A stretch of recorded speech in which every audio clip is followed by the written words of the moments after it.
atau Perpu nomor 2 tahun 2022 tentang Cipta Kerja.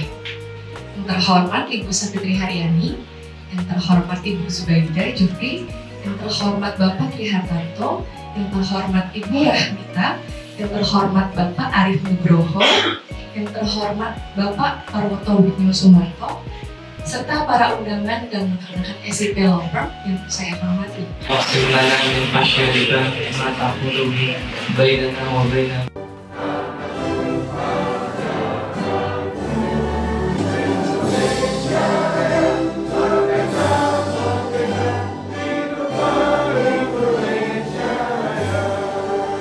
Acara ini sebetulnya acara yang saya tunggu-tunggu dan sangat membanggakan buat saya. SIP Law Firm memiliki Pak Parwoto yang sangat baik menulis, dan terus terang Pak Parwoto mungkin yang mendorong Pak Parwoto untuk menulis saya ya Pak ya. Jadi Pak Parwoto, kita ini kalau manusia ketika kita pasti kita pergi, pasti kita meninggalkan dunia, tapi harus ada yang disisakan untuk dikenang oleh orang-orang di sekeliling kita, orang kita sayang. Begitu Pak Parwoto itu orang pintar, orang yang comply gitu. Jadi selamat pagi dari New York.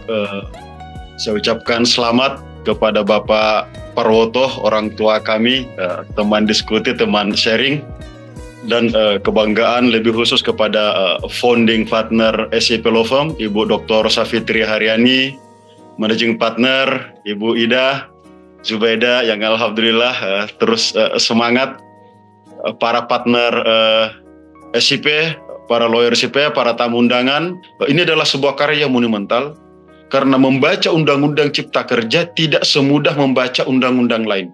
Tidak perlu bingung membaca 700 halaman, cukup membuka bukunya Pak Parwoto yang menjadi kamus.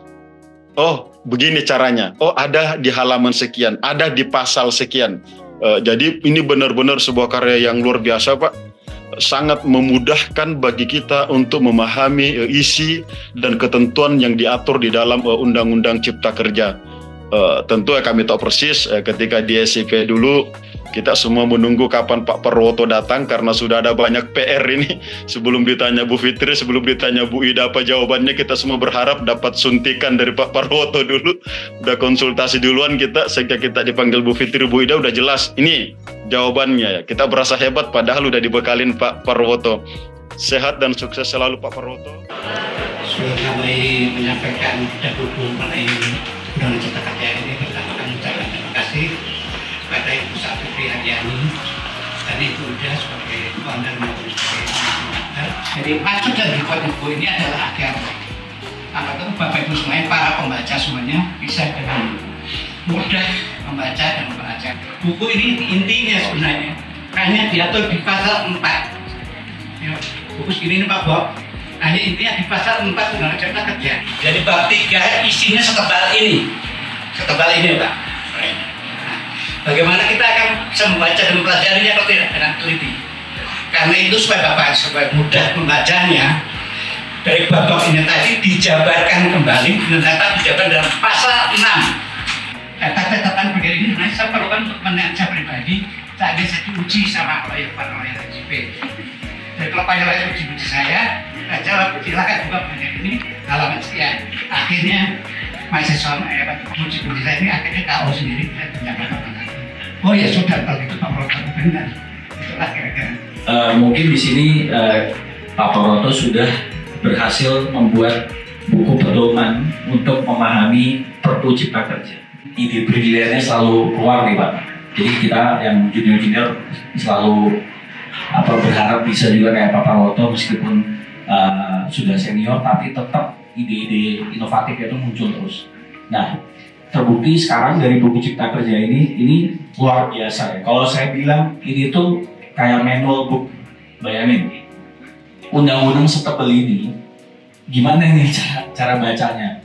Nah, Pak Parwoto dengan semangatnya, dengan pengorbanan waktunya, pengorbanan membacanya, karena Pak Parwoto tidak pakai komputer ya Pak, langsung baca versi cetak ya, membuat jadi manual booknya setipis ini. Luar biasa sekali Pak Parwoto, terima kasih Pak. Ini saya yakin banget ini akan jadi sama Jared Pak Paroto untuk kami semua.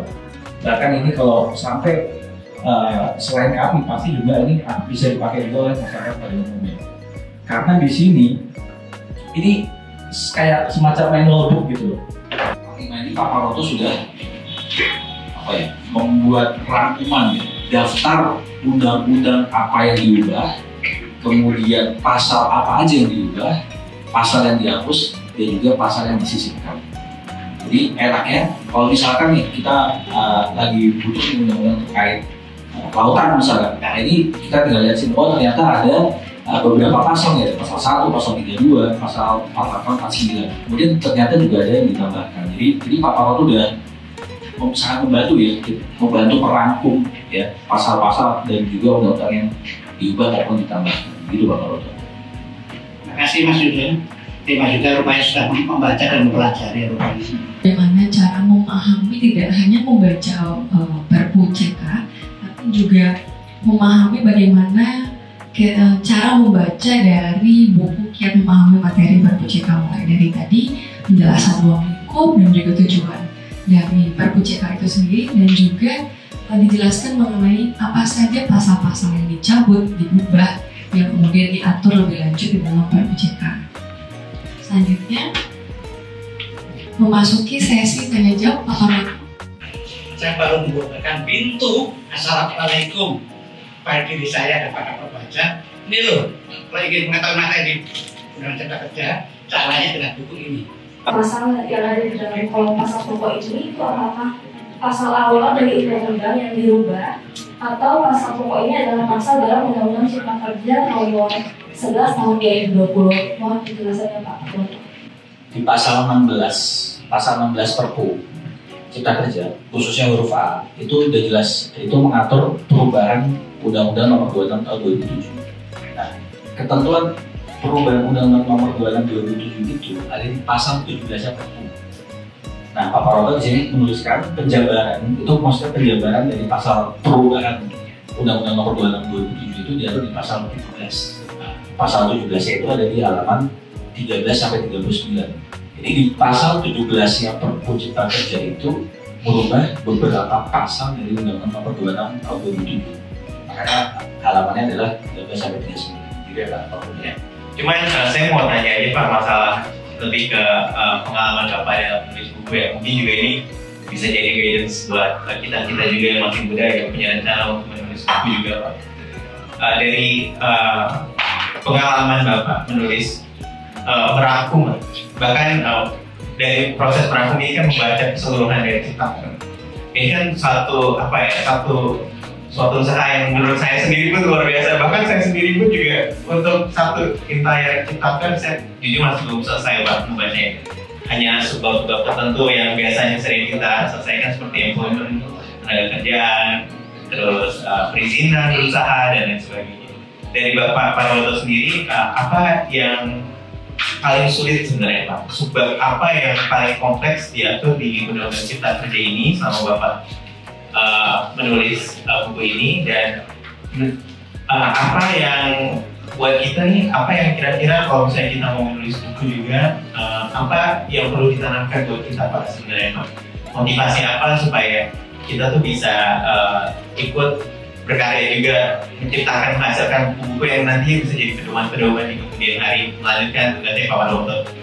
Jadi saran saya, mohon maaf, saya orang konvensional, orang lama, orang kuno, seharusnya masuk museum. Sektor yang museum berharga, tapi saya kena. Nah itu tuh. Jadi saran saya, HP itu hanyalah mempercepat pencarian. Saya untuk pencarian yang detail, silakan baca kopinya. Insya Allah nanti dari data isi baca, kemudian data pelajari baca, dari pasal dari bab-bab, judulnya dulu aja apa-apa, lalu nanti isi dari kerja ingin mendalami bab ini, lalu baca. Itu saran kami. Coba ini mungkin saya sedikit paham ya. Kalau di halaman 80 kan itu undang-undang yang diubah, itu undang-undang tenaga kerjaan. Ya. Terus untuk kolom pasal itu, maksudnya kan kolom pasal di undang-undang Cipta Kerja itu di pasal 81 ya. Terus untuk halamannya itu di undang-undang Cipta Kerjanya ada di halaman 539 sampai 569. Terus ada kolom peraturan pelaksana itu ada 4. PP nomor 34, 35, 36, 37. Nah, maksudnya di sini apakah PP-PP tersebut juga ikut diubah atau pencantuman peraturan pelaksana di sini itu fungsinya sebagai untuk membantu kita kalau ada peraturan pelaksana sebenarnya dengan tenaga kerjaan. Itu kasih catatan supaya kita tidak diprotes. Ya. Katanya jadi ketemu betul Pak.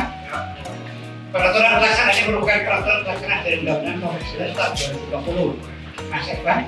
Jadi PP ini PP dari pelaksana daripada Undang-Undang 11 Tahun 2020 tentang data kerja yang sebelum diubah dicabut ataupun dicabut baru pelaksana.